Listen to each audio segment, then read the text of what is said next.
Hello दोस्तों and welcome to the channel. दोस्तों आज हम देख रहे हैं एसी सर्किट्स का एक बहुत ही अच्छा और बहुत ही इंपॉर्टेंट एक्सप्रेशन हम डिस्कशन करने वाले हैं।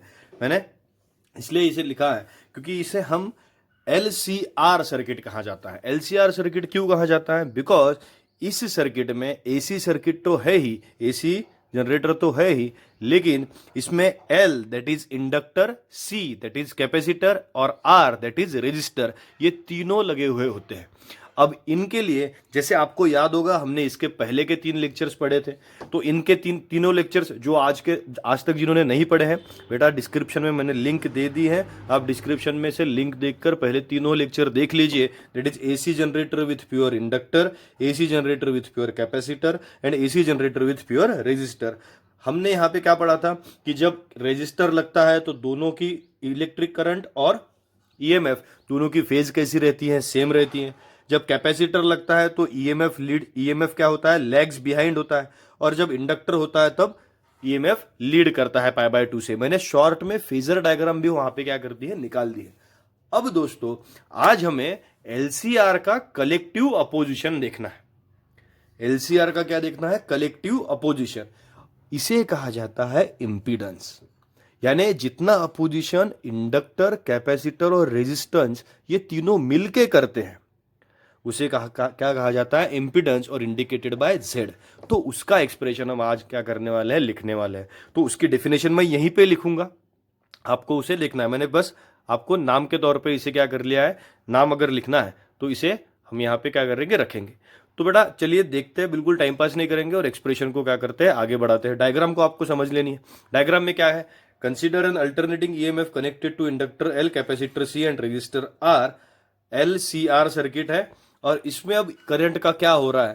तो इसमें फेजर डायग्राम का बहुत बड़ा रोल रहेगा। तो फेजर डायग्राम के बारे में पहले डिस्कशन कर लेते हैं। देखिए बेटा, हम फेजर डायग्राम निकालेंगे। फेजर में ये एक्स एक्सिस है, वाई एक्सिस है। पहले रेजिस्टर को कंसीडर कीजिए। रेजिस्टर को अगर कंसीडर करेंगे तो इस डायरेक्शन में दोनों इन सेम फेज, तो इसी डायरेक्शन में आपको क्या मिल जाएगा? ER मिल जाएगा, because electric current and EMF are in same phase. फिर इंडक्टर को कंसीडर कर लीजिए। इंडक्टर आपको इधर मिल जाएगा EL, बिकॉज करंट को लीड कर रहा है EMF बाय π/2। फिर कैपेसिटर नीचे आ जाएगा, ये हो गया EC। फिगर समझ में आ गया? अगर EL की वैल्यू अगर ज्यादा होगी तो कंसीडरेशन में हम इस लाइन को यहां पे अगर लेंगे तो यहां पे लेंगे EL माइनस EC। तो देखिए एक फैक्टर आपको EL माइनस EC की मिल गई, एक फैक्टर आपको मिल गई ER की। तो रिजल्टेंट फैक्टर क्या आएगा? अपना नेट E। रिजल्टेंट वेक्टर आपका क्या आएगा? नेट E आएगा, जिसका एंगल कितना बना है? फाई बना है। तो ये आपकी होगी कौन सी डायग्राम? Phasor diagram. अब हम अगर कैलकुलेट करने बैठे, अगर हम कैलकुलेट करेंगे तो हमें कौन सी वैल्यू निकालनी है? ई की वैल्यू हमें क्या करनी है? निकालनी है। अगर हमें ई की वैल्यू निकालनी है तो हम इजीली क्या कर सकते हैं कि फ्रॉम फिगर, देखिए फ्रॉम फिगर कैलकुलेट करेंगे, हम ई की वैल्यू कैलकुलेट करने की कोशिश करेंगे। क्या बन जाएगा बेटा? अगर इस साइड को हम राइट एंगल ट्रायंगल बना देंगे तो इस साइड का भी वैल्यू क्या हो जाएगा? EL minus EC। तो from figure we can say that E square is equals to कितना बन जाएगा? ये होगी हाइपोटेन्यूस, पाइथागोरस लगाएंगे ना। E square is equals to क्या बना? ER स्क्वायर प्लस क्या बन जाएगा इधर? EL minus EC bracket square. Okay, E square is equals to ER square plus EL minus EC bracket square. Easily आपको समझ में आ गया। अब हमें इन सब की वैल्यू डालनी है। अब वैल्यू डालनी पड़ेगी। अगर वैल्यू डालनी है तो easily E is equals to IR, E is equals to क्या हो जाएगा? IR। बट ये E कौन सा है? कलेक्टिव है, कलेक्टिव है। तो यहां पे E here E is equals to I multiplied by Z। Z क्या आएगा हमारा? इंपीडेंस। Z क्या आ जाएगा? इंपीडेंस। इंपीडेंस यानी क्या? Collective opposition, collective opposition by L, C and R। तो इसी की तो हमें वैल्यू निकालनी है। यानी इक्वेशन आपका क्या हो रहा है रिराइट करते हुए कि I Z bracket square is equals to E resistance के साथ IR ब्रैकेट स्क्वायर प्लस यहां पे EL, यानी इसे क्या लिख सकते हैं तुम? EL को क्या लिख सकते हैं हम? I मल्टीप्लाइड बाय क्या? XL minus I multiplied bye XC bracket square. What is XL बेटा? XL क्या है? XL it is inductive reactance. What is XC? It is capacitive reactance.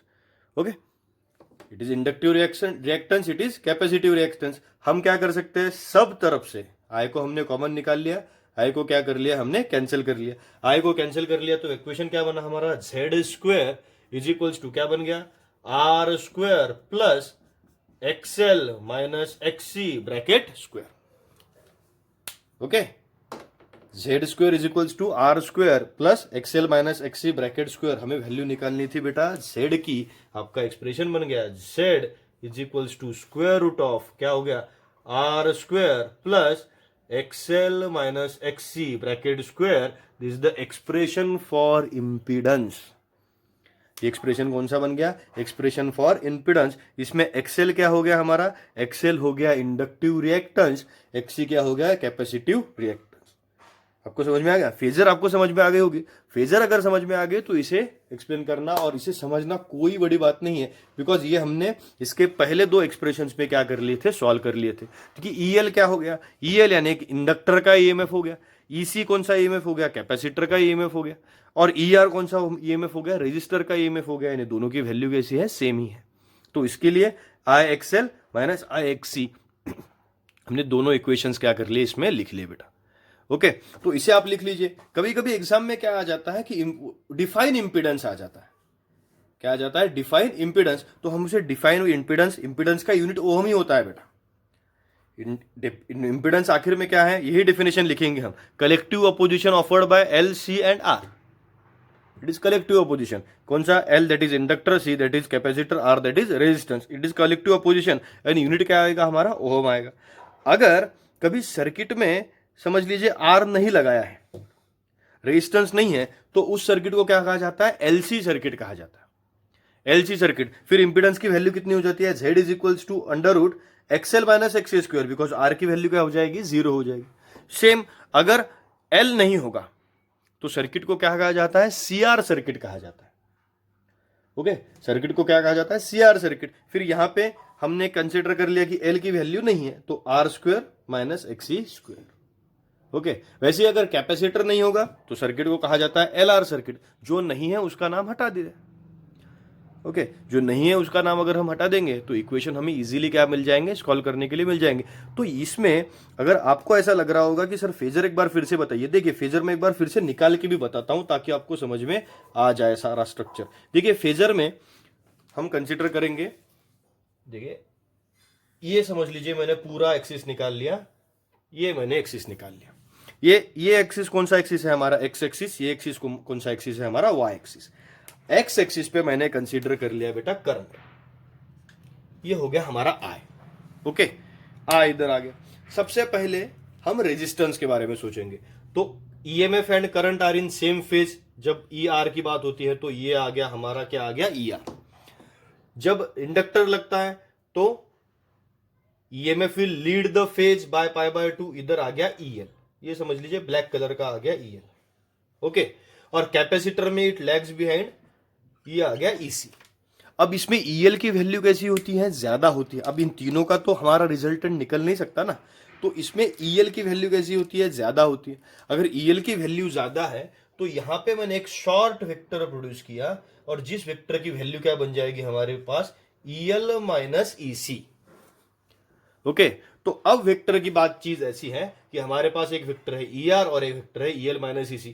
According to parallelogram law of vector addition, we can calculate resultant of this particular vector as diagonal. यहां पे आ गया, ये हो गया हमारा E. ओके, यानी इस vector का नाम है ER, इस वेक्टर का नाम है, इन दोनों वेक्टर्स का रिजल्टेंट है E. यानी यहां पे अगर मैंने एक वेक्टर ड्रॉ कर लिया तो यहां की साइड कितनी होगी? EL minus EC. और यहां इसी ट्रायंगल में हमने कौन सा थ्योरम लगाया था बेटा? पाइथागोरस थ्योरम हमने लगाया था, जिसको आपको समझ लेना है. आगे बेटा समझ में? तो ये आसान एक्सप्रेशन है, एक्सप्रेशन ज्यादा कुछ बड़ा नहीं है, लेकिन बस समझने के लिए हमें क्या करना चाहिए? थोड़ी सी हम मेहनत अगर करेंगे तो हम इसे आसानी से समझ सकते हैं. ओके बेटा, तो इंपीडेंस लिखिए, मुझे लिख के भेजिए. चैनल को भी थोड़ी सी मदद कर दीजिए बेटा. You can help the channel. कोई भी डोनेशन चलेगा. तो चैनल को लाइक कीजिए, शेयर कीजिए, सब्सक्राइब कीजिए, आपके दोस्तों को भेजिए बेटा पढ़ते रहिए, एग्ज़ाम नज़दीक है, मैं भी पढ़ाता रहूँगा। So let's move on. Thank you.